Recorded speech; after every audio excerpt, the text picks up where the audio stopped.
নমস্কার বন্ধুগণ, নিয়ে চলে এলাম আজকে একটি নতুন ভিডিও। আজকের ভিডিওতে আমি আপনাদের দেখিয়ে দেবো আপনারা কিভাবে বাড়িতে বসে নিজের মোবাইল অথবা কম্পিউটারের মাধ্যমে এসআইআর ফর্ম সাবমিট করবেন। আপনাকে কোনো রকম হার্ড কপি জমা দিতে হবে না, আপনি জাস্ট অনলাইনে ফর্মটি সাবমিট করলে আপনার এসআইআর কমপ্লিট হয়ে যাবে।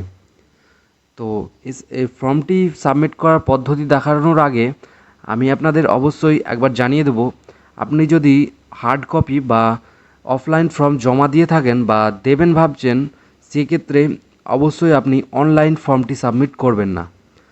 কারণ আপনি দু জায়গায় দু রকম ফর্ম সাবমিট করলে বা দু জায়গায় দুটি ফর্ম সাবমিট করলে একটি বা দুটি রিজেক্ট হওয়ার সম্ভাবনা থেকে যায়। তা আপনি অবশ্যই যদি অফলাইনে ফর্ম সাবমিট করে থাকেন, আপনি অনলাইনে ফর্ম সাবমিট করবেন না। আর যদি অনলাইনে করেন ভাবেন, তাহলে অফলাইনে দেবেন না। এর জন্য সবথেকে ভালো হয় আপনি আপনার নিয়ারেস্ট বা আপনার বিএলওর সঙ্গে একবার কথা বলে নেবেন যে আপনি অনলাইনে ফর্মটি সাবমিট করলে ভালো হবে না অফলাইনে ফর্মটি সাবমিট করলে ভালো হবে।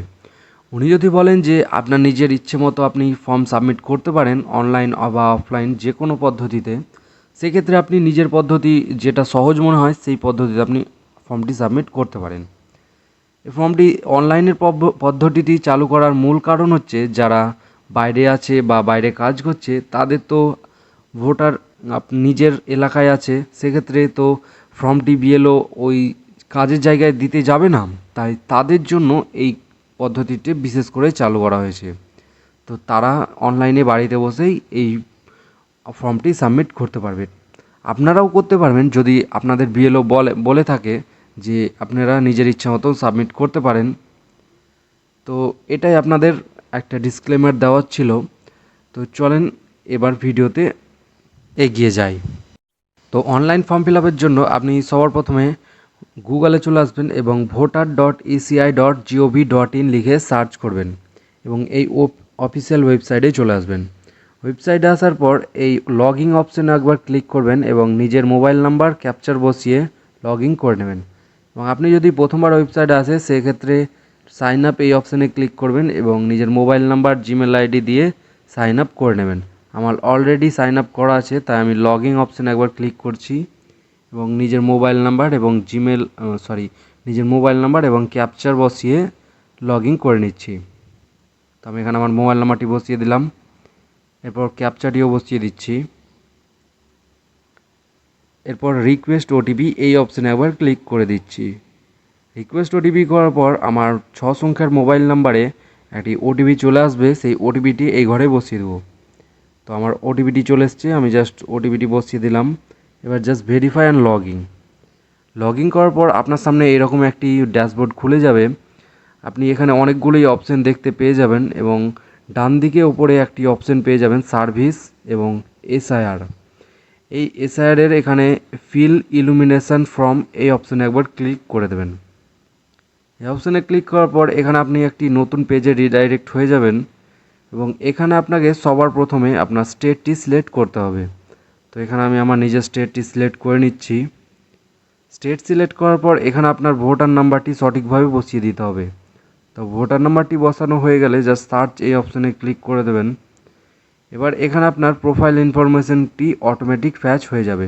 আপনার নাম, voter number, serial number, name, AC name, state সব কিছু এখানে শো হবে এবং এখানে আপনার বিএলওর নাম এবং মোবাইল নাম্বারও শো হবে।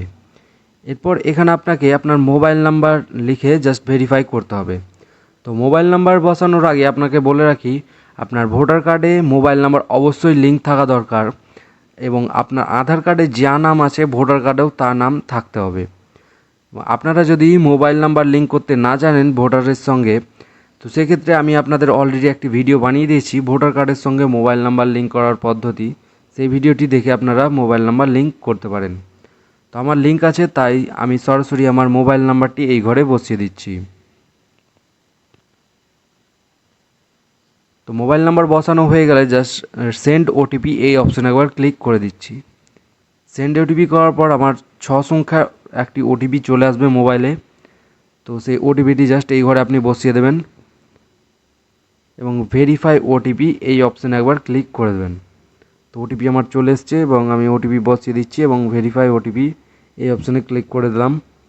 তো তো ভেরিফাই করার পর আপনি এখানে আপনার ক্যাটাগরি সিলেক্ট করার অপশন পেয়ে যাবেন। তো ক্যাটাগরির মধ্যে আপনার সবার প্রথম আছে, আপনি যদি 2002 সালে নিজে ভোটার লিস্টে নাম থাকে সেক্ষেত্রে এটা আপনার জন্য। এবং সেকেন্ড অপশন হচ্ছে আপনার 2002-এর ভোটার লিস্ট না থাকে, কিংবা আপনার বাবার আছে, কিংবা আপনার মার আছে, বা আপনার ঠাকুরদা ঠাকুমা আছে, বা আপনার পরিবারের কারো আছে, সেক্ষেত্রে আপনার সেকেন্ড অপশনটি। এবং আপনার যদি এবং থার্ড অপশনটি হচ্ছে আপনার বা আপনার পরিবারের কারো যদি 2002 সালে ভোটার লিস্টে নাম না থাকে সেক্ষেত্রে আপনার থার্ড অপশনটি। তো আমার ক্ষেত্রে আমার সেকেন্ড অপশনটি অ্যাপ্লিকেবল, তাই আমি সেকেন্ড অপশনে ক্লিক করে দিলাম। আমার বাবা মার ভোটার লিস্টে নাম আছে তাই। এখানে এবার আপনাকে আপনার বাবা অথবা মার যার তথ্য বসাবেন 2002-এর তথ্য বসাতে হবে। তো 2002-এর কোথায় স্টেট ছিল সেই স্টেটটা বসিয়ে দেবেন, অ্যাসেম্বলিটাও বসিয়ে দেবেন। এখানে আমি আমার অ্যাসেম্বলিটা বসিয়ে দিচ্ছি। তো অ্যাসেম্বলি বসার পর এখানে আপনাকে পুলিং স্টেশনটিও বসাতে হবে। মনে রাখবেন এগুলো সব কিন্তু 2002 সালে আপনি যার তথ্য দিচ্ছেন সে কিন্তু 2002 সালে যেখানে ছিল সেই তথ্যই এখানে সাবমিট করবেন। এরপর এখানে আপনাকে পার্ট সিরিয়াল নাম্বার বসাতে হবে। তো পার্ট সিরিয়াল নাম্বারটি কোথায় পাবেন, এর জন্য আপনাকে 2002-এর ভোটার লিস্টটি দরকার হবে। তো আমার 2002-এর ভোটার লিস্টটি ডাউনলোড করা আছে। তো দেখুন এখানে আপনার 52 নম্বর সুতি বিধানসভা অংশ নম্বর এবং নির্বাচন তালিকাতে এখানে আপনার ক্রমিক নম্বর বা সিরিয়াল নাম্বারটিও এখানে শো হয়ে যাবে। এখান থেকে আপনি জাস্ট এটি কপি করে নেবেন এবং সেখানে এটি পেস্ট করে দেবেন। তো আমার এখানে আমার সিরিয়াল নাম্বারটি বসিয়ে দিলাম এবং এখানে আপনাকে রিলেশনশিপটি সিলেক্ট করতে হবে যে আপনি যার তথ্য দিলেন সে আপনার কে হয়, ফাদার, মাদার, গ্র্যান্ডমাদার, গ্র্যান্ডফাদার, সেটি আপনি সিলেক্ট করে নেবেন। আমার ক্ষেত্রে আপনার ফাদার, তাই ফাদার লিখে জাস্ট সার্চ অপশনে ক্লিক করলাম। সার্চ করার পর এখানে দেখতে পাবেন আপনি যার তথ্য দিলেন তার নাম, এপিক নাম্বার, নেম, রিলেশনশিপ, এরপর স্টেট, সব কিছু এখানে শো হয়ে যাবে। তো আপনি জাস্ট এরপর এই চেক বক্সে একবার ক্লিক করে দেবেন এবং জাস্ট কন্টিনিউ এই অপশানে একবার ক্লিক করে দেবেন। কন্টিনিউ করার পর এখানে আপনার পার্সোনাল ডিটেলস দেওয়ার অপশন চলে আসবে। সবার প্রথমে এখানে আমার মোবাইল নাম্বারটি শো হবে এবং এখানে আপনাকে আপনার ডেট অফ বার্থটি সঠিকভাবে বসিয়ে দিতে হবে। তো ডেট অফ বার্থ বসানো হয়ে গেলে আপনি এখানে আপনার আধার নাম্বারটিও বসিয়ে দেবেন। মনে রাখবেন আধার নাম্বারটি অপশনাল, আপনি দিলেও দিতে পারেন, না দিলেও কোনো ব্যাপার নাই। এরপর এখানে আপনি আপনার ফাদার নেম লিখে দেবেন এবং আপনি আপনার বাবার ভোটার নাম্বার থাকলে ভোটার নাম্বারটি এই ঘরে বসিয়ে দেবেন। এর সেম এইভাবে আপনি মাদার নেম বসিয়ে দেবেন, মায়ের ভোটার নাম্বারটি ওই ঘরে বসিয়ে দেবেন। এরপর আপনি যদি বিবাহিত হয়ে থাকেন সেক্ষেত্রে আপনার স্বামী অথবা স্ত্রীর নাম এই ঘরে বসিয়ে দেবেন এবং সেম ওইভাবে আপনি আপনার ভোটার নাম্বারটিও বসিয়ে দেবেন। এরপর প্লেস অফ সাবমিশন, আপনি কোথা থেকে ফর্মটি সাবমিট করছেন তা বসিয়ে দেবেন। এরপর চুজ ফাইল অপশনে ক্লিক করার পর আপনাকে কালার পাসপোর্ট সাইজ একটি ছবি 2 MBর মধ্যে জেপিজি ফরম্যাটে আপলোড করতে হবে। তো জাস্ট চুজ ফাইল অপশনে ক্লিক করবেন এবং ফটোটি সিলেক্ট করে নেবেন। এরপর দেখতে পাবেন আপনার বাম দিকের অপশনটি ঘরগুলো সব ফাঁকা থাকবে, কারণ আপনি 2002 সালে নিজে ভোটার লিস্টে নাম ছিল না, তাই এই ঘরটি আপনার পুরো ব্ল্যাঙ্ক থাকবে। আপনার ডান দিকের ঘরে আপনি যার তথ্য দিলেন 2002 সালে ভোটার লিস্টে নাম ছিল তার সব ডিটেলস এই ঘরে থাকবে। আপনি চাইলে এই এডিট অপশনে ক্লিক করে কিছু পরিবর্তনও করতে পারেন যদি কিছু ভুল হয়ে থাকে। তো এরপর আপনি জাস্ট সব কিছু মিলিয়ে দেখে নেবেন এবং জাস্ট প্রিভিউ এই অপশনে একবার ক্লিক করে সব কিছু একবার ভালোভাবে মিলিয়ে নেবেন এবং জাস্ট সাবমিট এই অপশনে ক্লিক করবেন। সাবমিট করার পর আপনার ফর্মটি সাকসেসফুলভাবে সাবমিট হয়ে যাবে এবং আপনার এসআইআরও কমপ্লিট হয়ে যাবে। তো এই ছিল ছোট্ট একটি video SIR online form submit করার পদ্ধতি।